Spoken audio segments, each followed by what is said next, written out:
This story is titled, I Bought a House for Myself, not for my sister who sided with my cheating ex. Now my parents are furious, but I got my ultimate revenge. Hey everyone! Before we jump into today's video, I need your help. We've noticed the channel is losing some traction, and subscribing is one of the best ways you can support us. It's quick, free, and it helps us keep bringing you awesome content. Your support means the world. Let's keep this channel growing together. Thanks so much. Now let's start the video. Hey guys, I'm 34, male, and I never thought I'd be posting on Reddit about this crap. But here we are. I used to have what I thought was a pretty decent life. Decent job as a mechanic at a local garage, a rented house in an okay neighborhood, and a wife, I'll call her Jessica, that I'd been with since college. Nothing fancy, but it was stable, you know? I worked hard, paid the bills on time, and thought I was building something that would last. Jessica and I weren't perfect, but whose relationship is? We had our routines, our inside jokes, our plans for the future. Or at least I thought we did. 2 years ago, my life basically exploded when I walked in on my wife Jessica screwing our neighbor in our bed. Not even making this up. I came home early from work because I wanted to surprise her for our anniversary. Guess the surprise was on me. I still remember the look on her face when she saw me standing in the doorway. Not even embarrassment, just annoyance that I'd interrupted. That's when I knew our 6-year marriage was actually dead long before I opened that bedroom door. The next few weeks were a blur of arguments, fake apologies, and me sleeping on my buddy Mike's couch while trying not to completely lose my mind. Jessica kept saying it was just a mistake and how we could work through this, but then I found texts going back months. This wasn't a one-time thing. She'd been cheating pretty much our entire marriage. The divorce was nasty as hell. She tried to take everything, including the car I'd bought before we even met. Her lawyer was this shark in a suit who kept looking at me like I was dirt. Meanwhile, I could barely afford my lawyer, who honestly seemed more interested in his lunch break than my case. But the worst betrayal wasn't even from Jessica. It was from my sister Amber, 29 female. We'd always been close, or so I thought. Single mom, 2 kids. I'd always helped her out when times were tough. Bought school supplies for my niece and nephew, fixed her car countless times, even paid her rent twice when she was between jobs. And how did she repay me? By completely siding with Jessica. Not because she thought I deserved to be cheated on, but because Jessica was buying her stuff. New clothes, taking her out to fancy restaurants, even babysitting so Amber could go on dates. And the cherry on top? Jessica promised to hook her up with this supposed rich friend of the guy she was cheating with. Amber was literally trading her loyalty for the chance at a sugar daddy. You probably drove her to cheat anyway, Amber told me over the phone when I called her, hurt that she was still hanging out with Jessica. Men never understand what women need. That was the moment I realized I was truly on my own. I hung up, blocked her number, and made a decision right then. I was going to rebuild my life if it killed me. So I packed up the few things Jessica's lawyer let me keep and found the cheapest apartment I could. It was basically a shoebox with a bathroom attached. The kind of place where you can cook dinner, watch TV, and use the toilet without getting up from your bed. Yeah, that's small. I remember sitting on that lumpy mattress the first night, wondering how the hell my life had collapsed so fast. Like 6 months before, I was married, had a decent place to live, thought my sister had my back, and was actually pretty happy. Now, I was in a crappy apartment that smelled like the previous tenant's cats. My wife was screwing half the neighborhood, and my sister was Team Jessica all the way. The worst part was seeing their Instagram posts. Jessica and Amber were suddenly BFFs, posting selfies at restaurants I could never afford to take Jessica to, with these long captions about living your best life and toxic people, meaning me, obviously. One time they even posted from a weekend trip to the beach that Jessica and I had always talked about taking, but never had the money for. Guess she found the money once I wasn't in the picture. My parents weren't much help either. They kept telling me to try to work things out with Jessica because marriage is about compromise. When I told them about catching her literally in bed with another dude, my mom said, "Well, relationships are complicated, honey." Yeah, no kidding, Mom. I think that's what hurt the most. Everyone acting like I was overreacting by being upset that my wife was cheating. Like I was the unreasonable one for not wanting to stay with someone who had been lying to my face for years. The breaking point came when I ran into Amber at the grocery store, about a month after moving into my shoebox apartment. I was buying ramen and cheap coffee, basically my entire diet at that point, and she was loading up on expensive snacks, the kind of stuff she could never afford before. I tried to avoid her, but she spotted me and came over with this fake concerned look. "Oh my God, you look terrible," she said, eyeing my cart. "Are you eating enough?" Before I could answer, she launched into this story about how Jessica was doing so much better now, and how her new boyfriend, the neighbor she'd been cheating with, was so generous and took them all out to this fancy restaurant last weekend.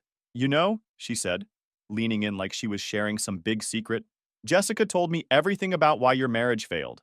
You really should have paid more attention to her needs. I just stared at her, not even knowing how to respond to that. My sister, who I'd helped raise after our dad left when she was 12, was standing in front of me basically saying I deserved to be cheated on. Jessica's new boyfriend might have a friend you'd like, she added with a smirk. Someone who can afford better groceries than this. She gestured at my cart. I left my groceries right there in the aisle and walked out. Didn't say a word to her. Just turned around and left. That night, I made a plan. I was done feeling sorry for myself. Done letting Jessica and Amber make me feel like I was the problem. I was going to rebuild my life from scratch, and I was going to do it so well that they'd choke on their words. My goal was to work my ass off until I could afford a place of my own. A real place, not a depressing shoebox. Something that was mine that no one could take away from me revenge would taste in the end. So my routine went insane and probably not healthy, but I didn't care. I'd wake up at 5 a.m., hit the crappy gym in my apartment building, basically just a treadmill and some dumbbells in a closet, then get to the garage by 6:30. I'd work until 6 or 7 p.m., sometimes later if we had emergency repairs. Then I'd grab some cheap takeout, go home, and study until my eyes couldn't stay open anymore. Weekends weren't any better. I picked up side jobs fixing cars for cash, changed oil, replaced brake pads, swapped out alternators, basic stuff I could do in parking lots with minimal tools. It wasn't exactly legal, but it paid, and I needed every dollar. The manager, I'll call him Rick, started giving me more responsibilities at the shop. First, it was just ordering parts and talking to customers. Then he let me handle the scheduling and some of the hiring. By month 6, I was basically running the place while he supervised, aka played solitaire in the back office. You know, he told me one day while we were locking up, I've owned this place for almost 30 years. Never had someone work as hard as you do. What's driving you, kid? I thought about telling him the whole sad story. The cheating wife, the backstabbing sister, the whole mess. But instead I just said, trying to buy a house. He nodded like that made perfect sense. Good goal. Nothing better than having your own place. No landlord to answer to. No worrying about rent going up. Smart move. That simple validation meant more to me than he probably realized. In a world where everyone seemed to think I was the bad guy for being upset about being cheated on, having someone just say good job was huge. The funny thing is, even though I was working nonstop, I started feeling better. Like the constant activity kept me from sitting around feeling sorry for myself, and seeing actual progress in my bank account every month gave me something to focus on, besides how much my life sucked. Don't get me wrong, I still had plenty of bad days. Days when I'd see a post from Jessica or Amber and have to resist the urge to throw my phone against the wall. Days when a customer would come in who reminded me of Jessica, and I get flashbacks of her cheating. But those days got fewer and farther between as time passed. The online classes were kicking my ass, though. I hadn't been a great student in high school, and trying to learn accounting principles after a 12-hour shift fixing cars was brutal. I failed the first practice exam so bad that my online tutor actually called me to ask if I was okay. But I kept at it, studying during lunch breaks, watching tutorial videos while waiting for parts deliveries, drilling myself with flashcards before bed. Slowly, painfully, I started to get it. And the more I understood, the more I could see how Rick's business could be improved. He was still doing everything old school, paper invoices, no real inventory system, pricing based on gut feeling rather than actual costs. One night, after closing, I showed him a spreadsheet I'd made analyzing the last 6 months of jobs. I'd broken down which services made the most profit, which customers were repeat business, which suppliers gave us the best deals. It was basic stuff I'd learned in my classes, but Rick looked at me like I'd just performed magic. "Where did you learn to do all this?" he asked, scrolling through my analysis. "Online classes," I said. "Been taking them at night." He gave me this long look, then said something that changed everything. "You know, I've been thinking about selling this place when I retire. Always figured I'd just close up shop, but you interested in buying me out someday?" I couldn't believe what I was hearing. Own the garage? Actually be my own boss? It seemed impossible. "I don't have that kind of money, Rick." He waved his hand dismissively. "We could work something out. Payment plan, you taking over more and more while I phase out. I'd rather sell to someone who gives a damn than some corporation that'll fire everyone and jack up prices." It was the first time in ages that I felt like maybe things might work out. Not just getting by, but actually building something, having a future that I controlled. That night, I went home and added another goal to my list. Not just buy a house, but buy the garage too. It would take longer, require even more work, but the thought of owning my own business, being completely independent, was too good to pass up. About a year into my non-stop grind, things at the shop were going great. Rick had basically made me the manager, and our business was up 30% since I'd started running things. I was saving every penny that didn't go to rent or food. My social life was non-existent, but I didn't care. I had a plan. Then I started hearing whispers that things weren't so perfect in Jessica and Amberland. The guy Jessica had been cheating with? Yeah, he'd moved on to someone else barely 2 months after our divorce was final. Apparently, he wasn't interested in anything serious.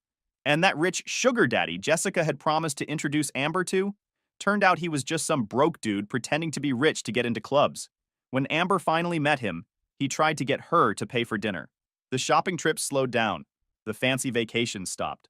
Jessica had blown through most of her divorce money, trying to impress her new boyfriend, who'd now ditched her. And Amber, who'd quit her steady job at the insurance office thinking she was about to land a rich guy, was struggling to find work again. I heard all this through Mike, who was still friends with Jessica's cousin. I didn't say anything when he told me. Didn't laugh or say, "I told you so." Just nodded and kept working on the transmission I was fixing.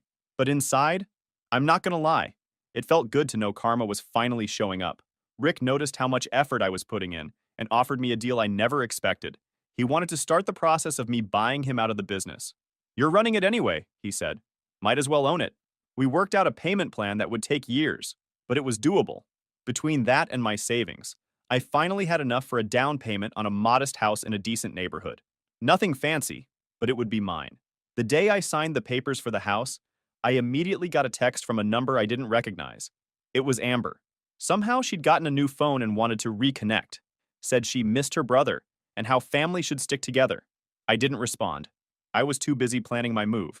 Then one Saturday, I was at the shop late finishing up a complicated engine rebuild when Rick came in. He usually didn't work weekends, so I was surprised to see him. "Don't you ever take a day off?" he asked, shaking his head. I shrugged. Got nowhere else to be. He sat down on the stool next to my workbench.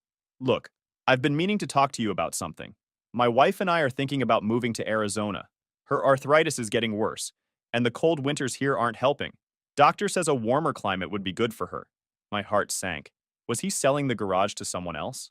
After all my hard work? "So, what happens to the shop?" I asked, trying to keep my voice casual. He looked at me like I was an idiot. "That's what I want to talk about. I'm ready to accelerate our plan. Instead of the 5-year buyout we discussed, I want to do it in 2. You take over as owner at the end of the year, we work out a payment schedule you can handle, and I head west for some sunshine." I couldn't believe what I was hearing. It was happening way faster than I'd expected. "I don't know if I have enough saved for that kind of down payment yet," I admitted. "I just put most of my savings toward the house." Rick waved his hand. "We'll figure it out. You've already increased business by 30%. The place is worth more with you running it anyway. Maybe we adjust the percentages a bit. You get a bigger cut of the profits now, but more of that goes toward your ownership stake." We spent the next hour working out the details. By the time he left, we had the outline of a deal that would make me the owner of Rick's Auto Repair by Christmas. It wasn't perfect. I'd be stretching myself financially for a couple of years. But it was doable. And the thought of owning my own business before I turned 35? That was worth the risk. As I was locking up the shop, my phone buzzed with another text from Amber. This one was less friendly than the first. "Seriously? You're just going to ignore me? After everything I've done for you?" "Real mature, bro." I snorted. Everything she'd done for me? Like trash-talking me to my ex-wife? Like mocking my pain while I was at my lowest point? Like choosing Jessica's empty promises over her own brother? I typed out about 5 different angry responses, deleted them all, and finally settled on, "Busy with work. Talk later." It was non-committal enough that she couldn't accuse me of ignoring her, but vague enough that later could mean basically never. I had no interest in letting Amber back into my life just because her meal ticket had disappeared. When I got home to my crappy apartment that night, I looked around at the packed boxes and cheap furniture and felt something I hadn't experienced in a long time: pride. In just a few days, I'd be moving into my own house.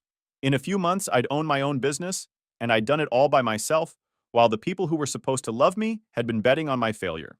And because nothing in this life is perfect, the next morning, I got a call from the real estate agent.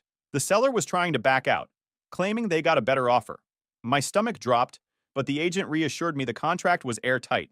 It'd just delay closing by a couple of weeks while their lawyer set them straight. Annoying, but after the year I'd had, one more obstacle wasn't going to stop me.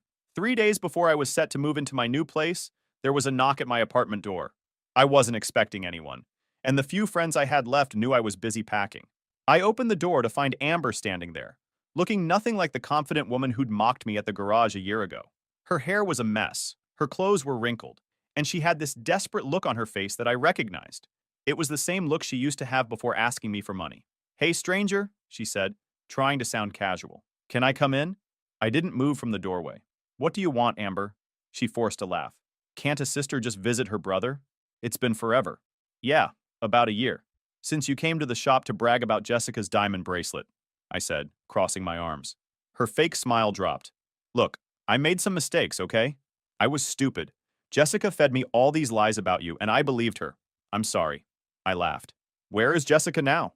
Still buying you stuff?" Amber's eyes dropped to the floor. "We're not really hanging out anymore. She's going through some stuff. That means Jessica wasn't useful to her anymore." I sighed. Again. "What do you want, Amber?" That's when she noticed the boxes behind me. "Are you moving?" "Yep. Bought a house. Closing was last week."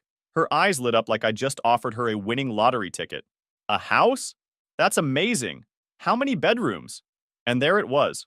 I could see the wheels turning in her head. "3," I said, knowing exactly where this was going. "That's perfect," she exclaimed, way too enthusiastically. "Because, well, I'm kind of in a situation. My landlord's selling the building, and we have to be out by the end of the month. The kids and I have been looking, but you know how crazy rent is these days." I just stared at her, waiting for her to get to the point. "So I was thinking," she continued, "maybe we could help each other out. The kids and I could move in with you. We wouldn't be any trouble. I could help with bills once I find a new job, and the kids would love having their uncle around." The audacity was actually impressive. After everything, the betrayal, the mockery, the complete dismissal of my pain, she really thought she could just show up and get a free place to live. "No," I said simply. Her smile faltered. "What do you mean, no?" "I mean, no, you can't live with me. Not now, not ever." She switched tactics immediately, her eyes welling up with tears. "But the kids, they have nowhere to go. We might end up in a shelter. Is that what you want? Your own niece and nephew homeless because you're too selfish to help?" That's when I lost it. Not by yelling or slamming the door, but by laughing. I couldn't help it. The sheer manipulation was so transparent. "Where were you when Jessica was screwing around behind my back?" I asked. "Where were you when I was sleeping on Mike's couch? When I lost my house, my savings, my marriage? Oh, right. You were shopping with the woman who destroyed my life, laughing about what a loser I was." Her face went pale. "That's not... I didn't mean..." I started to close the door, but she stuck her foot in the way. "Please," she begged, real desperation in her voice now. "I have nowhere else to go. Mom and Dad won't help. Jessica's ghosting me and my friends. They can't take us in." "That sounds like a you problem," I said, echoing the exact words she'd said to me when I told her Jessica had taken most of our joint account before I could freeze it. I moved her foot and closed the door. For about 5 minutes, she stood out there knocking and calling my name. I ignored her completely, going back to packing boxes like she wasn't even there. Eventually, she gave up and left. I thought that would be the end of it. I should have known better. The next day, my phone started blowing up with texts and calls, not just from Amber, but from my parents too. Apparently, Amber had gone straight to them with some sob story about how I was refusing to help her and the kids in their time of need. My mom's voicemail was classic guilt trip material. "I raised you better than this. Family helps family. I can't believe you would let your sister and those poor children suffer when you have a whole house to yourself. Never mind that my parents had barely reached out during my divorce. Never mind that they'd suggested I try to work things out with Jessica, even after I told them about the cheating. Never mind that they'd done absolutely nothing to help me when I was the one in crisis." My dad's message was worse. "Son, I'm disappointed in you. A man takes care of his family. Your sister needs help, and you're in a position to provide it. That's your responsibility as her brother." I hadn't heard from my dad in months, and this was what finally got him to call, telling me I wasn't being man enough because I wouldn't let my backstabbing sister move into the house I'd worked my ass off to buy. I didn't respond to any of them. Instead, I focused on finishing my packing and coordinating with the moving company. I had taken the day off from the garage specifically to get everything ready for the move, and I wasn't going to waste it dealing with family drama. Then came the text that really set me off. It was from Jessica. Yeah, my ex-wife, the woman who'd cheated on me for most of our marriage, thought she had the right to weigh in. I know we're not on the best terms, but I'm really worried about Amber and the kids. She says you bought a house with plenty of room but won't help them. That doesn't sound like the man I married. Please reconsider. The hypocrisy was so stunning I had to read it twice. I finally broke my silence with a single reply. The man you married no longer exists. You killed him. Do not contact me again. Then I blocked her number. By that evening, the messages from my family had taken on a more threatening tone. My mom was now saying she was going to have to get involved if I didn't do the right thing. My dad mentioned something about coming over to talk some sense into me. Amber had switched from begging to angry accusations about how I was showing my true colors and always was the selfish one. I didn't care anymore.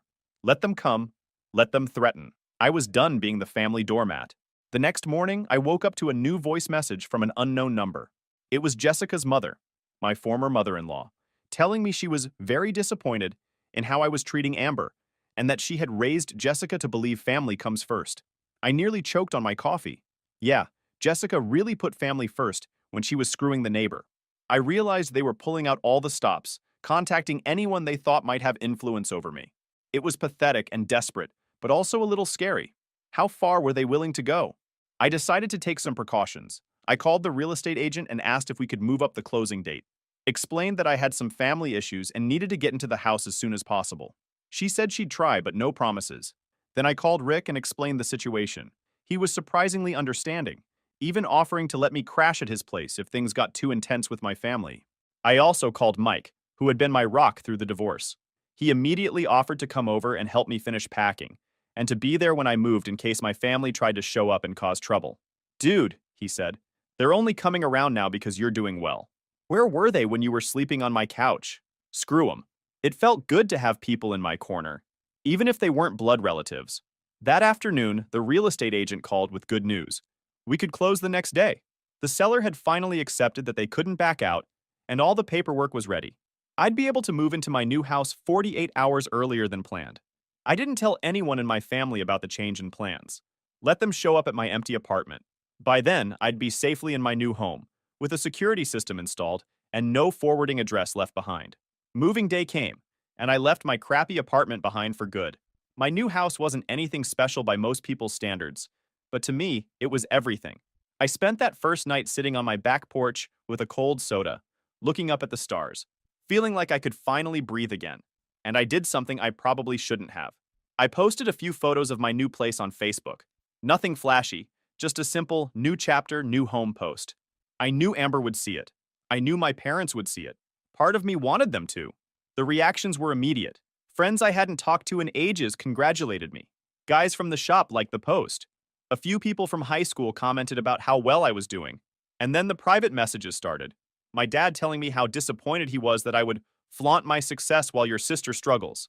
My mom saying I was being needlessly cruel. And Amber? She went nuclear. She posted this long, dramatic rant on her page about how money changes people. She didn't tag me, but everyone knew who she was talking about. I didn't engage with their drama. I focused on the garage. Business was booming. And Rick was talking about retiring earlier than planned.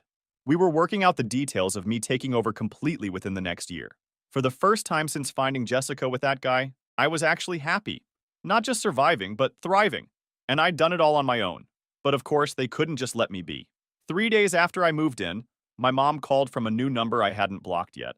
I picked up without checking caller ID, thinking it might be a client from the garage. Hello? Finally, you answer. My mom's voice was that special mix of relief and accusation. We've been trying to reach you for days. I sighed. What do you want, Mom? What do I want?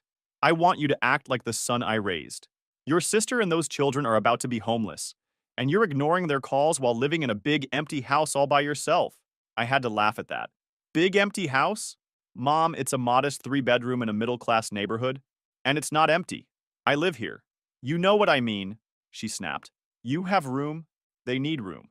It's that simple. Nothing's ever that simple, I said. Where was all this family concern when Jessica was cheating on me? When I was the one who lost everything? There was a pause on the line. Then, in a softer voice, she said, that was different. How? How was it different? I demanded. You're a man, she said. Like that explained everything. Men can take care of themselves. Amber has children. And there it was. The double standard that had defined my entire relationship with my family. I was expected to handle everything on my own, to sacrifice, to be the strong one. But Amber, she got endless excuses. Mom, I said, keeping my voice calm, I worked 80-hour weeks for 2 years to afford this house. I took online classes after 12-hour shifts at the garage. I lived in an apartment where the bathroom ceiling leaked when the upstairs neighbor took a shower. I did all that by myself, without help from anyone, especially not my family. So no, Amber can't live with me. She made her choice when she sided with Jessica, and now she can deal with the consequences. She made a mistake, my mom insisted. People make mistakes. Yeah, they do, I agreed. And sometimes those mistakes have consequences that can't be fixed with a simple sorry. This is one of those times. So you'll punish the children too? They didn't do anything wrong. It was a low blow, using my niece and nephew against me. I loved those kids, even though I hadn't seen them much since the divorce. But I knew what would happen if I let Amber move in. She'd never leave. And eventually, I'd end up supporting all three of them, while she went back to her old ways. The kids have grandparents with a 4-bedroom house, I pointed out. Why aren't they moving in with you and Dad? Another telling pause. Your father and I are too old to have children running around. We need our peace and quiet. They wanted to use my house as a dumping ground for Amber's problems, so they wouldn't have to deal with them. Well, I need my peace and quiet too, I said. After the past 2 years, I've earned it. This isn't over, my mom warned before hanging up. She was right about that, at least. It wasn't over. Not by a long shot. The next day, I came home from work to find Amber's car parked in my driveway. She was sitting on my front porch with her kids, surrounded by suitcases and garbage bags full of clothes. What the hell is this? I asked as I got out of my truck. We got evicted, she said, loud enough for the neighbors to hear. We have nowhere else to go. The kids looked confused and tired. I felt bad for them, but this level of manipulation made my blood boil. She said defiantly. So you thought you'd just said show up no, at my house with but all I your know stuff you didn't really without mean it. even asking You if it wouldn't was let your okay? own niece and nephew be homeless. She was trying to back me into a corner, using the kids as shields. It was a dirty move, but exactly what I'd expect from her. Get in your car and leave, I said firmly. Now. Or what? She challenged. You'll call the cops on your own sister? With her kids right here? I took a deep breath. Amber, this isn't going to work. I'm not letting you guilt me into this. Take the kids to Mom and Dad's. They won't take us, she admitted.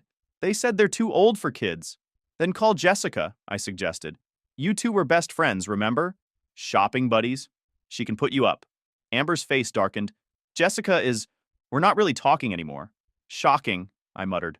Look, I feel for the kids, I really do. But you can't stay here. You're a real piece of work, Amber spat. Acting all high and mighty because you've got a house now. Newsflash, you're still the same loser Jessica cheated on. No wonder she couldn't stay faithful. Who would want to be with someone so selfish and cold? And just like that, any guilt I might have felt vanished. That was the real Amber. The one who had mocked my pain, who had chosen Jessica over her own brother, who was now trying to manipulate me using her children. Get off my property, I said coldly. Now, or I really will call the cops. She must have seen something in my face that told her I meant it, because she started gathering up her bags. Come on, kids, she said loudly. Your uncle doesn't want us. We'll figure something out on our own, like we always do. A week after Amber's little stunt on my porch, I thought things would finally settle down. I had my house, my business, my peace, but people like her and Jessica, they don't go down without one last desperate attempt. I knew better, so I took my caution. So, the morning after Amber's stunt on my porch, I went straight to the county clerk's office and filed for a no trespassing order against her. The process was easier than I expected. Turns out when someone shows up with bags and kids trying to force their way into your home, that's actual grounds for concern. The police officer I spoke to said I had enough evidence to enforce it immediately. She also suggested installing cameras in case Amber tried anything again. So that's exactly what I did. By noon, I had security cameras covering every inch of my property, with motion alerts sent straight to my phone. Let Amber try another sob story ambush. I'd have the cops at my doorstep before she could get comfortable. But then Jessica showed up out of nowhere. It was late, close to midnight, and I was just getting home from the garage. My porch light caught the figure sitting on my front steps, arms wrapped around herself. It took me a second, but when she looked up, I recognized her. Jessica. She looked terrible. Nothing like the put-together woman who used to flaunt new jewelry on Instagram while mocking me behind my back. Her hair was a mess. She had bags under her eyes, and she looked smaller somehow, like life had finally knocked her down a few pegs. Matt, she said, her voice weak. I didn't know where else to go. I laughed at the sheer audacity. Not my problem, I said, stepping around her to unlock my door. Please, she said, standing quickly. Just talk to me. I sighed. Talk about what, Jessica? How you cheated on me for years? How you ran through the divorce money and got dumped? Or maybe how you encouraged my sister to turn against me? Pick one. She flinched, but I didn't feel bad. Not even a little. I made mistakes, she whispered, swallowing hard. I was stupid. I thought. She stopped, rubbing her arms like she was trying to hold herself together. I thought I had everything figured out, but I didn't. He left me, Matt, just like that. One day I woke up and he was gone. Took everything. I lost my job, my apartment. I'm back at my mom's place, and she's threatening to kick me out. Sounds like karma, I said, stepping inside. She grabbed my arm before I could close the door. I loved you, she blurted, tears in her eyes. I know I messed up, but we had something real. Don't you ever miss it? I stared at her for a long moment, then smiled. No, I said, and shut the door in her face. I stood there listening as she cried outside for a minute before finally giving up and leaving. I didn't feel a damn thing. She was just another person from my past, desperate to claw her way back in. But that door was locked, and I was never opening it again. Amber must have found out about Jessica's failed attempt, because 2 days later, my parents showed up unannounced. I opened the door to see my mom with her arms crossed, my dad already looking pissed. We need to talk, my mom said, stepping past me into the house like she still had authority over me.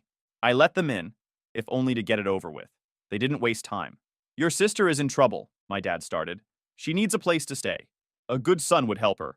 A good son? I repeated, laughing. Funny.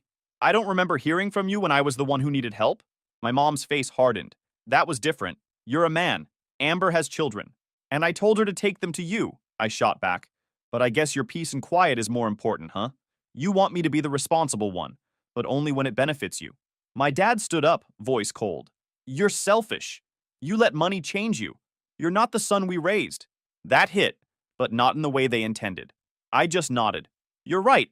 I'm not the son you raised. That guy would have let himself be guilted into taking care of a woman who betrayed him.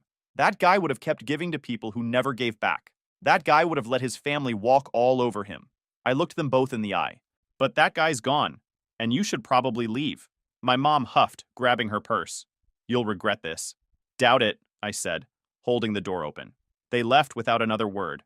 I closed the door behind them, locked it, and stood there for a second, taking it all in. I wasn't their son anymore. Good. I didn't need to be. I had a house, a business, a future. I built it all from scratch. And as I stood in my own home with nobody left to drag me down, I realized something. I'd never been freer in my entire life.